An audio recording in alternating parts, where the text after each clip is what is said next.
Exeter, we were the only Japanese couple residents there. And that's how I got my name Fibber.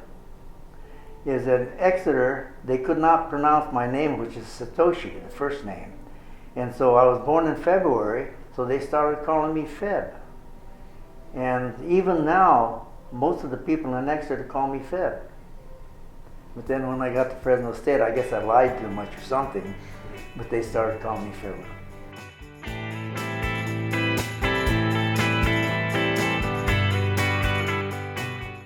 They used to call me Hen Nagaijin, which means funny foreigner. That's because I was Japanese and I couldn't speak the language. But they treated me real nice. They treated me real nice. I could never believe the fans in Hiroshima. This is Japan and as a whole. But boy, in Hiroshima, my God, they'd have drums and everything else. And I'll tell you, you could not, in Hiroshima, you could not go out to the bar and get a drink. Because if you did, and you happened to have a bad day the next day, they would get all over you. You were drinking too much at this bar. That's why you can't hit the damn ball. But that's how life was in Japan. And my wife and I, we just got married. So my wife and I, we decided we'd go over for a year or two. And we spent the first year just touring Japan.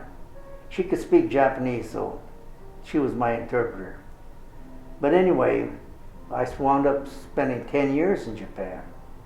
The roots of my interest in sports, I think, was based upon the time that I spent in camp. Because in camp there was nothing else to do except sports. And we played a lot of baseball, a lot of basketball, no football, but a lot of baseball, and had a lot of teams, and everybody loved to play. And I really got to enjoy it at that time, but I still like football better.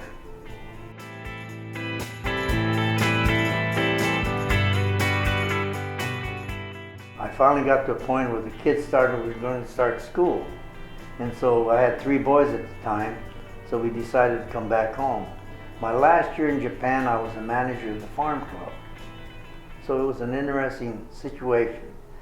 But I got back, then a friend of mine contacted me about maybe scouting for the Angels. And at that time, there were 2 players. One was a pitcher, I can't remember his name, big, tall, right-handed pitcher at Mount Whitney or whatever, Visalia High School. Then there was another shortstop by the name of Rance Mullenix at Porterville. And I've never heard the end of it because I passed over this big, tall guy and I did get involved with Rance Mullenix. I can't remember the tall guy's name. He's from Visalia somewhere. After that, this team that I played for in Japan, they contacted me about sending some foreign ball players to Japan. And so I started looking at foreign ball players here, and I think the first ones I sent over there were Mike Garrett, and there was Marty Brown. There's a bunch of, I'm bad with memories and with names anyway, because I can't remember Mike Lacrosse. Can you believe that? Started working for the Carp doing that. And then, after that, they built a baseball academy down in the Dominican Republic. And so I started going down there for them. And I'd go down there for about 2 weeks at a crack, and I'd go down maybe 4 or 5 times a year. And I worked mostly then with the coaches. And so some of the players that we did get involved with were Alfonso Soriano, and there's a pitcher he's with the Fresno Giants now, I think, is Ramon Ramirez, right-handed pitcher. He was with us also. In Alfonso's case, Soriano's case, they got a hold of an agent, and the agent found a little escape clause in our contract. And that's how he got out of our contract. and he signed with, I think, with the Yankees at that time, if I'm not mistaken.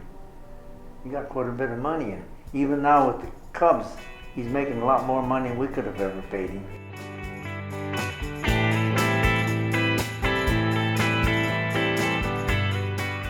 Quite a bit of difference between baseball in Japan and baseball in the Dominican. I think in the Dominican, my impression was the Dominicans had a lot more natural talent, but the kids didn't go to school. And so the only thing that they could think of was what would happen right now. They could not think into the future. So consequently, even though they had great talent, they could not stick with it long enough to progress, which they should have progressed, because they had so much talent down there. There were a lot of kids that didn't make it in our academy that I swore had as much talent as anyone I've ever seen. But it's just that mental approach, or whatever you want to call it. Baseball was one of the reasons that they played a lot of baseball was to get out of the country. That was their tool to get out. But there's a lot of talent down there, much more so than in Japan. Once they established that baseball academy down in the Dominican, they would take graduates from that academy who had some talent and bring them up, and they were treated real nicely. They were treated real nicely. I think that possibly Mr. Zenimura and a bunch of us had something to do with that, because I think we set the ground for people to be able to come over, even foreigners who can't speak the language. They can go over there and participate. And they are accepted pretty well there, pretty well.